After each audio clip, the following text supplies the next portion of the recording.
はい、皆さんこんにちは。昨日実はこの新型の M1iMac の方もね、来ていまして、個人的にはね、実はこっちの方がワクワクしていたなんていうのもありまして、私ね、Mac Pro 持ってはいますけども、どうしてもね、これ気になってしょうがなかったということでね、今回また自腹で購入しております。で、結構やっぱね、箱の方はでかいですね。で、外箱を開けますと、じゃーん出てまいりました。今回ね、ブルーという色を購入して、カスタマイズは一切なしの 512GB のストレージのものを購入しています。今日はこちら、新型 M1iMac を開封からファーストレビューまでね、一気にいきたいと思います。それでいきます。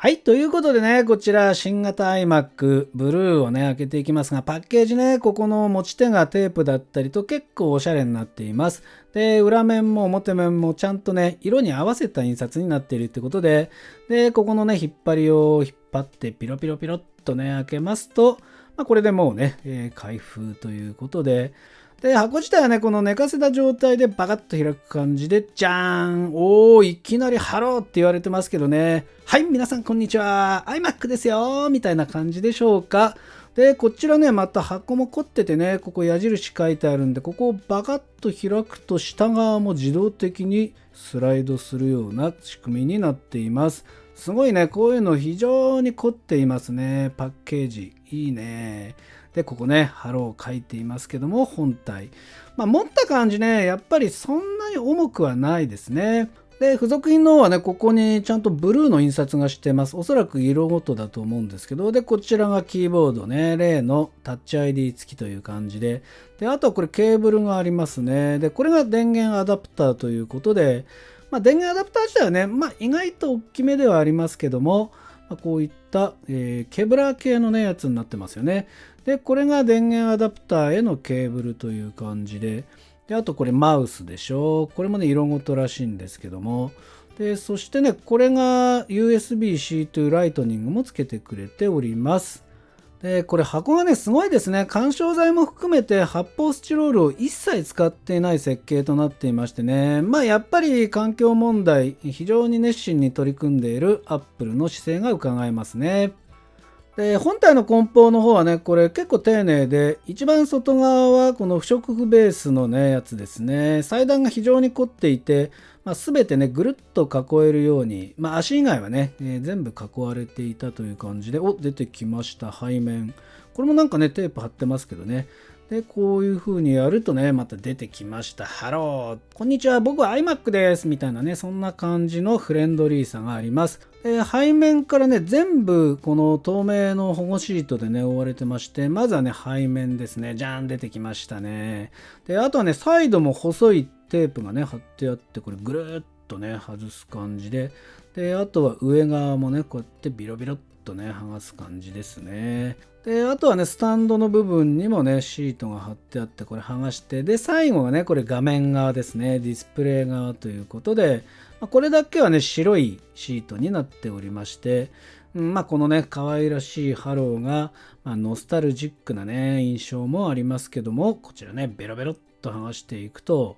出てきましたね。この白枠にスカイブルーっていうのがね、お仕事してなくて爽やかな印象でしょうかね。顎はありますけどね、割とね、パッと見、なんかね、とてもリラックスして使えそうな Mac にね、感じるデザインとなっています。で、このようにね、すごい薄いです。で、持ってみるとね、やっぱりね、4キロ台、非常にね、軽いんで、これ位置を変えるときとかもね、今までの iMac と違って、簡単に変えられる感じがします。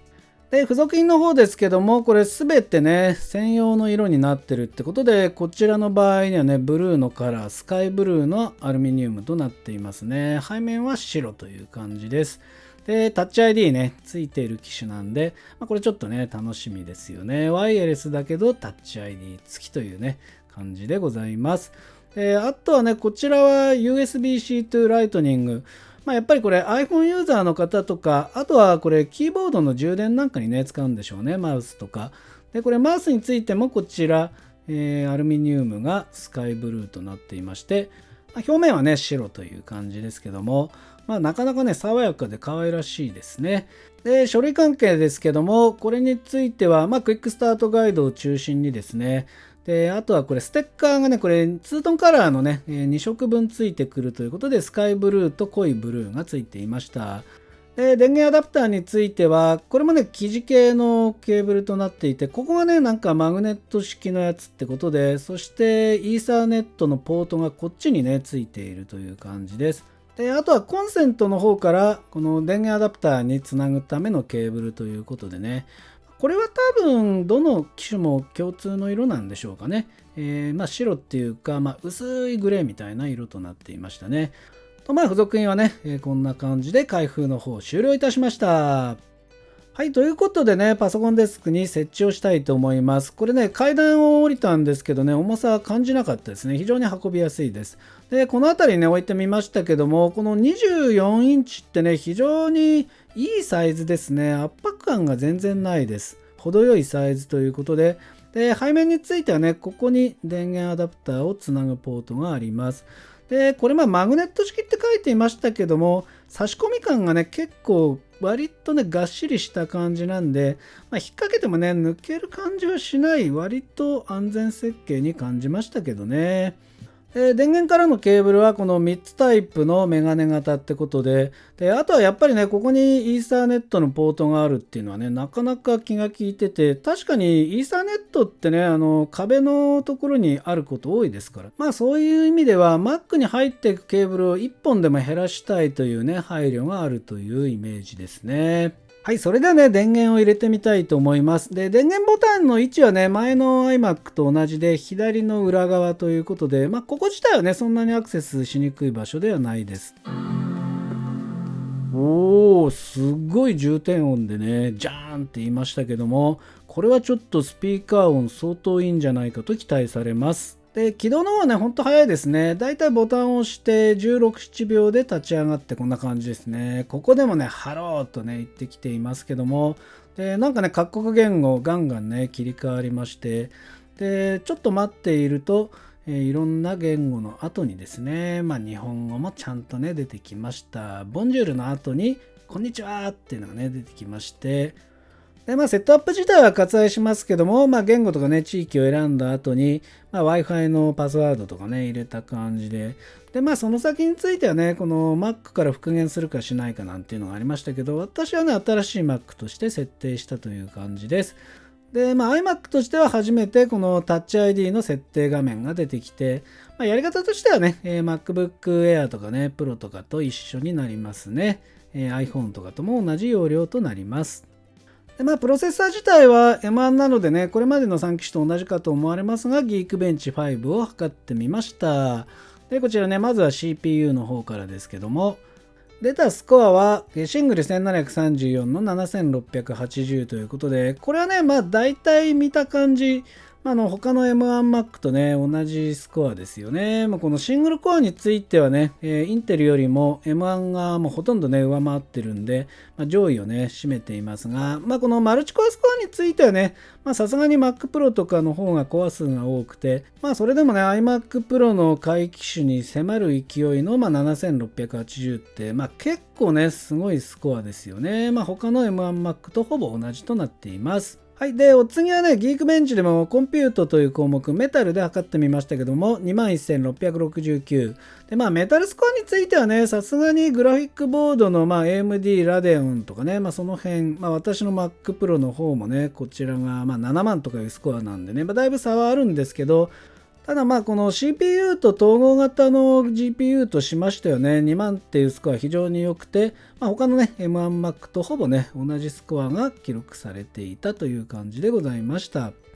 はい、それで SSD の速度も見ていきたいと思います。今回 512GB です。で、こちらディスクスピードテストブラックマジックのでね、やっていきますけど、そうするとね、すごいな、3000近く書き込みで出ていて、読み込みもこちら2700近いですね。で、2回目が書き込みが2400台、そして読み込みが2800ぐらいってことで、3回やりましたけどね、ほとんどが3000弱ぐらい出るということで、かなりね、高速な SSD を積んでいることがわかります。はい、それで FaceTime がね、結構いいらしいということなんで、試しにね、別アカウントの iPhone とね、やってみたんですよね。で、これ手元の iPhone のが、この iMac の映像なんですけどね、これがね、見た感じすごい綺麗なんですよね。びっくりするぐらい綺麗な映像が来ています。この部屋自体はね、室内照明だけで若干薄暗かったりもするんですが、いや、スクショを撮るとね、こんな綺麗にね、撮れてしまいまして、これはね、昨日の iPad Pro と比べるとかなりいいんじゃないかと思います。で、こちらね、動画の方もね、スクリーン録画しましたけど、このぐらい綺麗に撮れるということでね、ちょっとね、毎度毎度の青い汚いおじさんすいませんけども、この画質の方はね、かなり綺麗に撮れるみたいですね。すごいな、これな。で、これね、ズームの方も HD にチェック入れた状態でやっていますけどね。で、これについてはね、FaceTime ほど綺麗な感じはしないんですけど、ただね、やっぱり今までのね、iMac と比べると、かなりね、綺麗に感じるというところで、やっぱね、このフロントカメラはね、かなり優秀な感じがいたします。で、これね、フォトブースっていう Mac にもともと入っているフロントカメラで動画とか写真撮れるやつ。で、これ今ね、動画を撮っていますけど、これね、画面越しには非常に綺麗に映って見えますね。で、これ撮った動画のファイルですけどね、やっぱり結構ね、綺麗に撮れるんで、このフロントカメラかなりね、iMac いいんじゃないでしょうか。はい。で、スピーカーも結構ね、いい音らしいというね、ことなんで、で、音楽の方ね、聞いてみました。これはもうね、YouTube の音楽ですから MP3 なんですけど、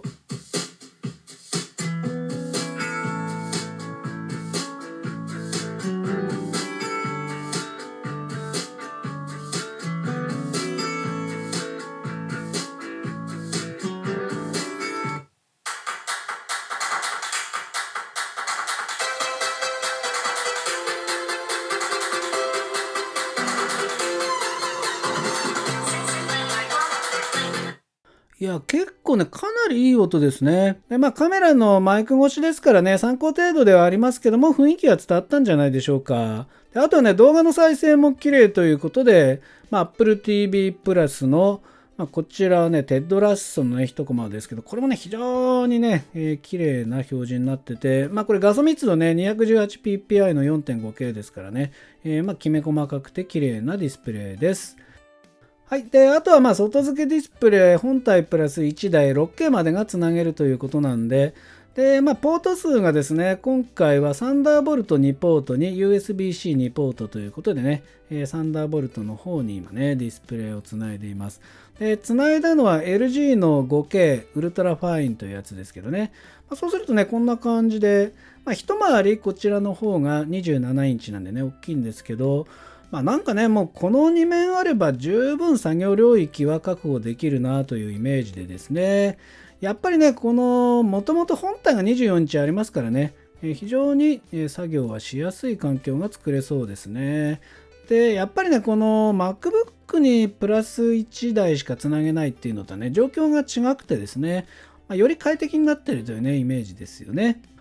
とこんな感じで、27インチの、5K じゃなくて 4K ってやつもね、普通にたくさん売ってますからね、USB-C タイプなら直結、そして HDMI なんかでもね、変換ケーブル使えばつなげると思うので、結構ね、この2枚でもうね、必要十分って感じで、で、予算的にもスペース的にも外付けはいらないって方はですね、このデスクトップを背面に増やすことでですね、別のアプリケーション裏側で起動したりもねできるんで、その場合ですね、こういった、2本指スワイプなんかで切り替えも可能なんでね、こういう使い方も、外付けなくてもできるんでね。で、あとはね、これイラストレーター M1 についてはまだ対応してるのがベータ版なんですけどね、ただね、なんか私がこのところね、イラスト描くのにイラストレーターのベータ版使った感じでは4時間ぐらいの作業で問題は出てなかったですけどね。で、動画編集については今日の動画がね、実は M1iMac で編集しましたけどね、別に滞り何にもないですね。1080p ですけども。ただこういったドングルみたいなね、アダプターは必要になってくる部分はありますね。で、メモリについてはですね、今回吊るしなんで 8GB のメモリのものをね、購入しています。で、このように Microsoft の Office、Word を立ち上げて、で、ブラウザー Safari を立ち上げて、で、これ裏側でね、イラストレーターで2つの書類を立ち上げた状態ですけども、で、この状態でね、見ますと、メモリはね、だいたい6ギガぐらい使ってんのかな。なんですけど、最近はストレージをメモリの代わりに使う仮想メモリっていうのがもう SSD になっちゃってんでね、意外となんとかなっちゃう部分もあります。予算のある方は後々考えたら16のがいいのかもしれないですけどね。はい、ということで今日は M1 の新型 iMac ね、開封から試してきましたけど、開封についてはね、非常にこのパッケージが、設計がね、よくされていて、全部紙っていうのはね、びっくりしましたけどね。で、この Mac 自体はね、本当に薄くてコンパクトで、綺麗なね、Mac なんで、なんかね、置いてて、この24インチっていうのが非常に程よい感じで、どなたが購入してもですね、大きすぎず小さすぎずというね、程よさがあり、あとはね、細かいところ結構気が利いていてね、私はね、いいなと思いましたね。で、イヤホンジャックがね、サイドに移動したあたりも気が利いたポイントではないでしょうか。フロントカメラの高画質であるとか、画面の美しさ、そして音がね、スピーカー非常にいいですよね。そのあたりね、もうなんかデスクトップの新しい形をね、見出したというね、ところで、吊るしでもね、十分いけそうですけども、こちら、ハードな使い方する方はね、ストレージ1テラ以上とか、あとはね、メモリも16ギガにした方がいいのかもしれないですね。非常にね、不満ポイントの少ないね、これはいいとね、思える iMac でしたね。一つだけね、残念ポイント挙げるとしたら、顎がある分ですね、スペースがあるんで、そこにね、リンゴマークつけてくれたら嬉しかったかなという程度の感じでしたね。いや、全体としてはね、かなり高評価のファーストレビューとなりました。それでは今日はこの辺にしたいと思います。この動画が役に立ったと思ってくださった方は、いいね。そしておすすめ動画とチャンネル登録の方もよろしくお願いします。